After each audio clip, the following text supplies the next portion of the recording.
Bling, bling. Hello? Hey, Braden, what's up? Hey, what's up, Evan? You ready for our next video? Today, we're talking about the top 10 best winning performances in Survivor and Big Brother history. That sounds like a ton of fun. Let's do it. All right. What's up, guys? Cat Evans here, along with my co-caster, the Troublemaker, and So, we are the Yin Yang Yang Tribe. Tribe.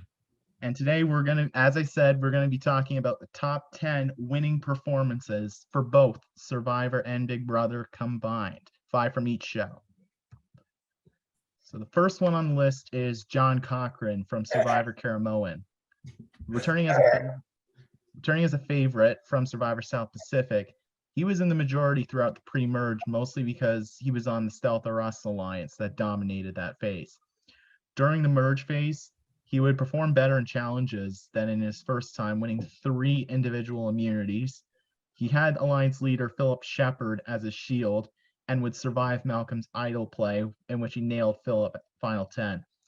He would eventually be threatened by Andrea and Brenda and blindside Andrea with an idol in her pocket, and felt that Brenda's move of giving up her reward to her tribe mates would make her a threat and would turn on her because he worried she would win.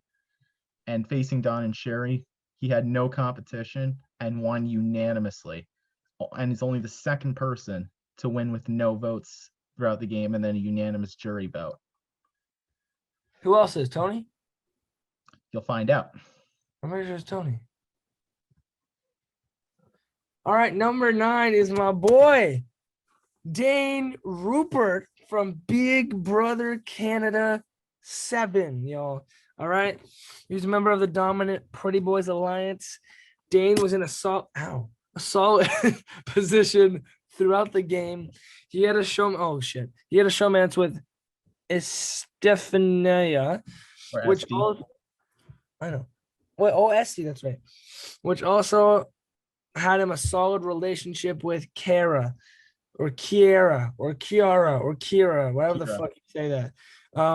He won 5 HOH competitions. I can't even spell HOH, which ties him with Demetrius for most HOH wins.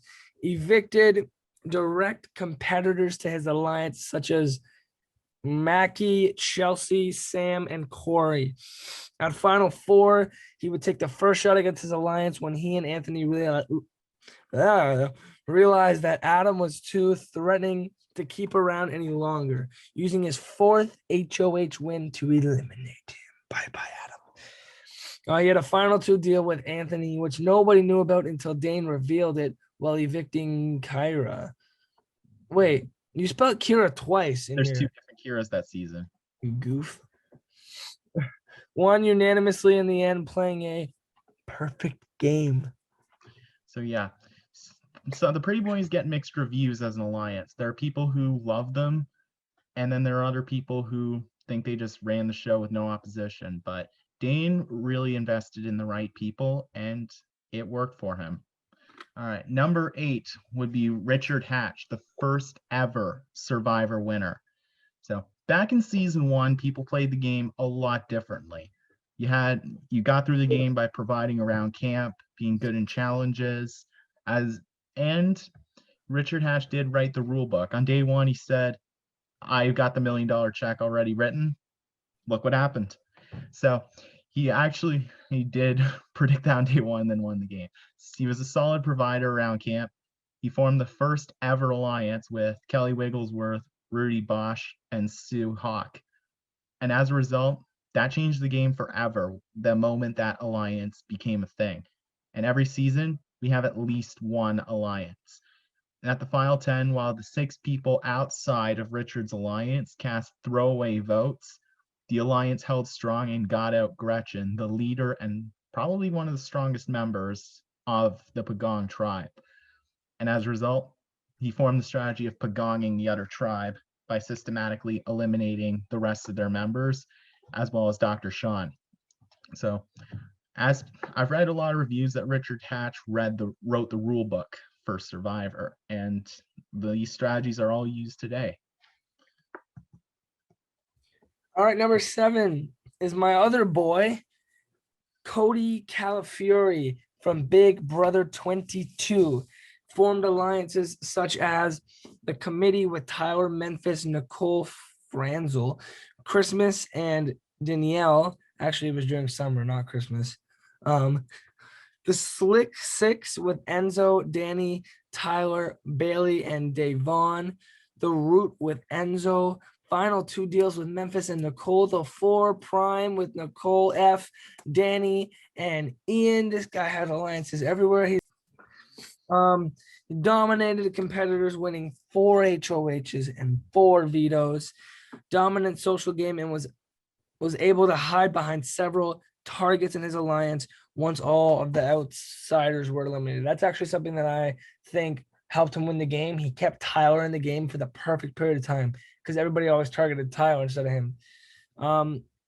Defensive player who targeted anyone who was targeting him or his allies. Strong intuition at final 3 when he evicted Nicole over Enzo, and never nominated, and he played a perfect game.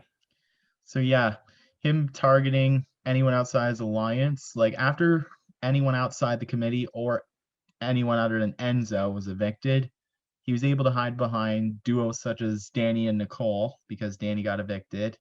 And then Tyler and Christmas wanted to turn on Nicole. And as a result, he turned on Tyler and Christmas at final 6, getting Tyler out first. And then when he realized that Memphis was playing all sides, even though Cody was too, he was like, I ain't having that here. And he got out Memphis and Christmas.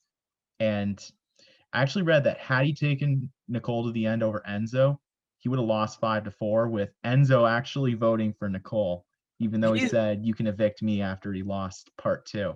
He's way too low on this list, by the way. He had the best winning performance in Big Brother history.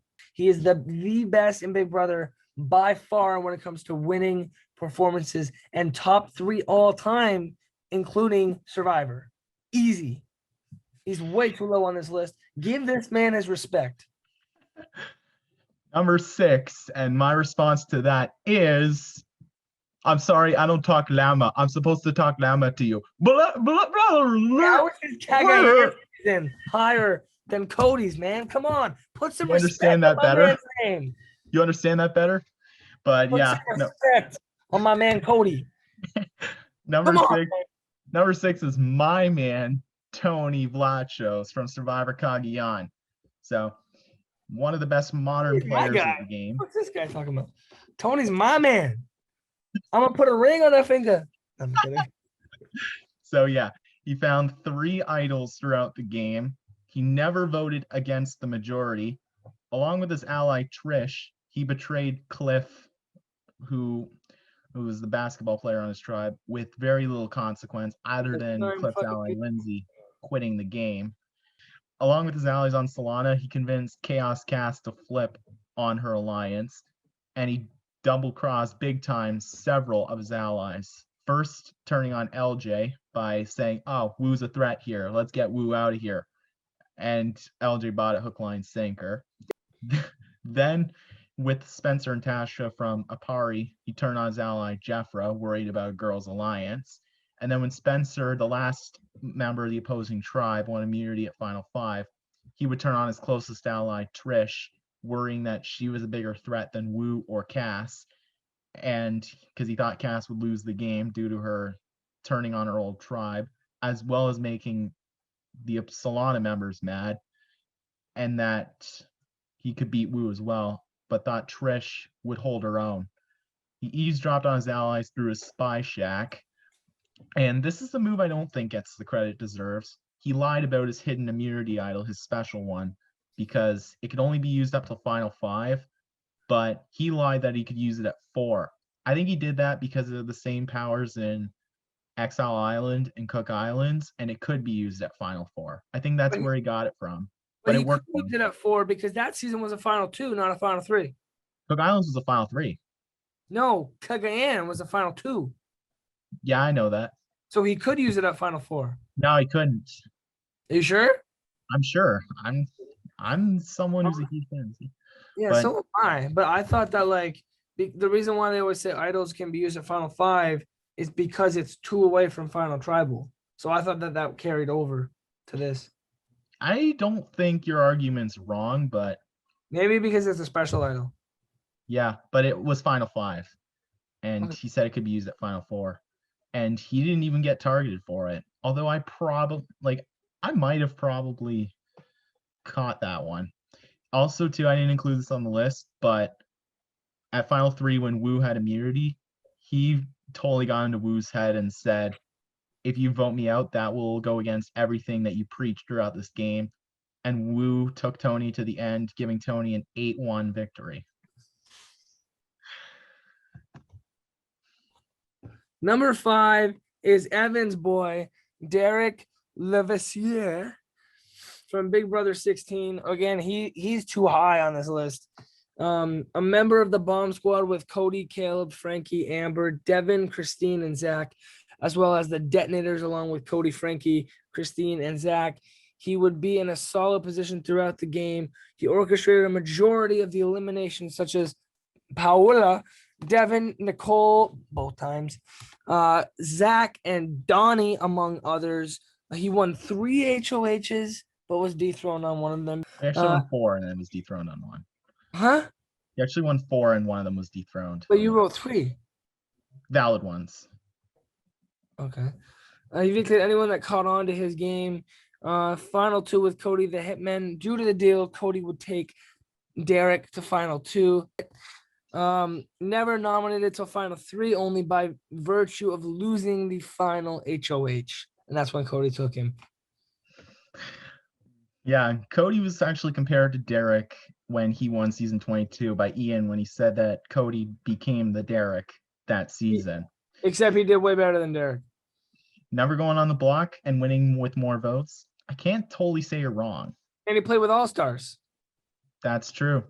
Derrick played with a bunch of rookies. This guy's playing with the best players ever. That's true. And he destroyed every single one of them. Unanimously. All right. Unanimously. Braden's doing the next one. Yo, can retweet that shit. Number D, what the fuck? 4. Number 4, Harvey Shallow, Survivor Micronesia. Everybody's Survivor crush when I was a kid. Harvey Shallow. She formed a Final 3 with Amanda and Suri, which would end up being the Final 3. She aligned herself with a majority of the merged tribe. She was a part of the Black Widow Brigade Alliance. She made several memorable moves, including blindsiding 2 opponents, Ozzy and Jason, with idols in their possession when the idol was a fucking stick. I remember that. Convincing Jason to hand her an immunity challenge when offered with a temptation. Convincing Eric to relinquish, I don't know what the fuck that means. Thank you. His immunity necklace, only to vote him out right after. Helped Amanda find a hidden immunity idol when offered to join a plan to blindside her, and worked with her to oust Alexis. So Eric did learn in Survivor Caramoan about not to give up his immunity, because Jeff actually asked him, are you giving it up again? He's like, I'm too scared to do that. Good, learned a lesson. It's Survivor Caramoan, not Caramoan. I hate the way he says that. Caramoan. I hate it. Number 3 is one of the more legendary Survivor winners of all time. Way too Dr. Will. high. He started off in the minority Chilltown Alliance and would outlast his 2 allies, Mike and Shannon.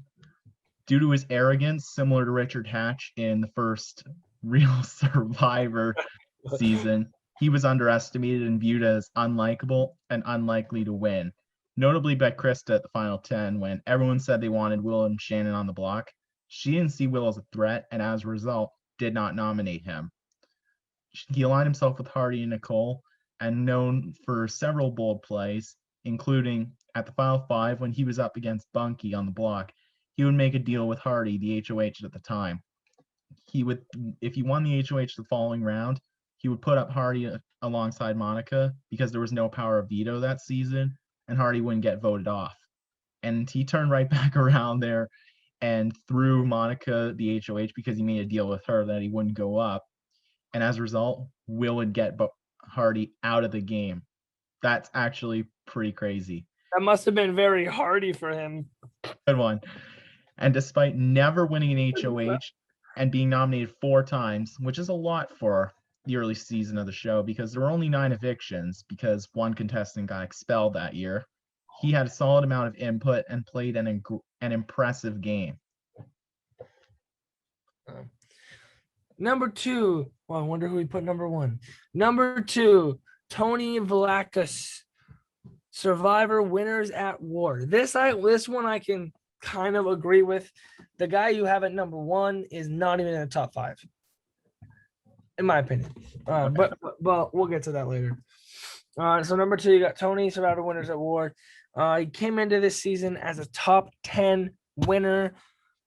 He laid low throughout the early stages, maybe because he's short. Maybe that's why they said laid low. Aligning with major players.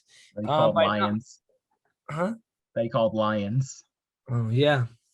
By not getting stressed out, he would be in good graces with his tribe mates. After Tyson's blindside, he would headline this final 9 episode. He found his first idol, paid off an extortion disadvantage by convincing his real alliance of Sarah, Ben, Nick, and Sophie, and his fake alliance of Jeremy, Denise, Kim, and Michelle to help him. He won immunity and orchestrated a split vote that ended with Sophie being blindsided with an idol. That was a genius move. I remember that. Blindsided anyone who caught onto his game, such as Kim, another great move he made. Along with Sophie's vote off, he orchestrated many split votes, such as Jeremy's. That was a good move, too. This guy made tons of good moves. Used a spy nest to eavesdrop on players and only told Sarah. Won immunity 4 times, which is very impressive because in his first season, he didn't win a single challenge. He got no votes cast against him, and he won 12-4 ultimately. When the jurors voted for their winner. He actually did win an individual challenge in Survivor Cagayan, but it was for a reward. It was that one where you had to get mud on yourself and then fill a bucket. Yeah, because he picked Trish. Yeah, and Sarah. Right. Some of us got memories too. Yeah, and Sarah was mad when he voted off her ally Sophie, but he got back in her good books. That was the episode where she was like making jokes because he was like snorting down the pizzas. Oh yeah, I remember that. On the like picnic blanket. She was making jokes about how she's like, I've never seen anyone snort a pizza down like Tony. I was like, whoa, dude, slow down. I probably would be eating that quick too if I was that hungry. Yeah. Number 1's one of my favorite winners, Dan Gheesling. All right. He started off rough in the early stages, losing his close ally Brian in week 1, and we get nominated week 2. He was known for his strategy of throwing competitions, notably the week 2 POV. Personally, one of the more obvious ones, but everyone bought it, and that is impressive. And in week 4, he threw the HOH that one. That's the one where you had to stand on that wall and have your arms behind your back. You're throwing HOHs. As America's player, he would evict Mr. Spectacular, Jesse, and he formed an alliance of 4 with Memphis, Keisha, and Rennie, and a final 2 with Memphis called the Renegades. He would form a bold deal with Ollie at the final 7 HOH, which is one of my personal favorite moments. He would allow Ollie to choose one of his nominees, probably one of his allies, save his ally Michelle, and choose the replacement should the veto be used. He screwed Ollie royally there by initially honoring the deal. Memphis went up alongside Jerry. Memphis would win the veto, and instead of putting up Keisha like Ollie requested, he turned on Michelle and evicted her. At the final 5, when Jerry, the lone outsider, won HOH, he would put up Dan alongside Keisha due to some work from Memphis there. And when Memphis won veto that round, he saved Dan. And because there were no other options, Rennie went on the block. At final 4, Dan wanted a chance to spend time with a jury member and to repair bridges from the blind side of Michelle, along with the fact that she had a trip from Hawaii taken from her in a previous challenge. He chose her. Smart social move. And at final 4, he and Memphis would get Keisha evicted because she would perform stronger in competitions than Jerry did. And they were right. Jerry didn't win part 1 or 2, guaranteeing Dan and Memphis would win the final 3 HOH. and Dan's overall game won him a unanimous jury vote. Like, Dan is a pretty solid winner. He's entertaining, he's bold, and yeah, no one's disputing that he's a good winner, but he's not even close to number one. Like, it's not even comparable. It's not even close. All right. It's like comparing Kevin Durant to Michael Jordan. You just can't. Michael Jordan's a thousand. Like, they're not even on. Like, Kevin Durant's here, Jordan's here. Like, it's not even on the same level. That's my opinion, at least. Well, Jordan is a legend, and I will agree with that. Yeah, but like I'm using that as an example. Like, to me, Dan's up there, but Cody's another level, man. He's a different kind of player. winner. Well, that's the fun of us doing videos like this. We have different opinions, and we try and argue each other and see who's the better one. That mine's right, and yours is wrong. Well, I, of course, think the same about my opinions, right? Well, your opinions are stupid. All right. So that puts an end to this video. Feel free to say who's right between the two of us. Feel free to comment. I'll give everybody $5 who says I'm right. All right. I'll PayPal you. You decide, and we'll see you in our next video.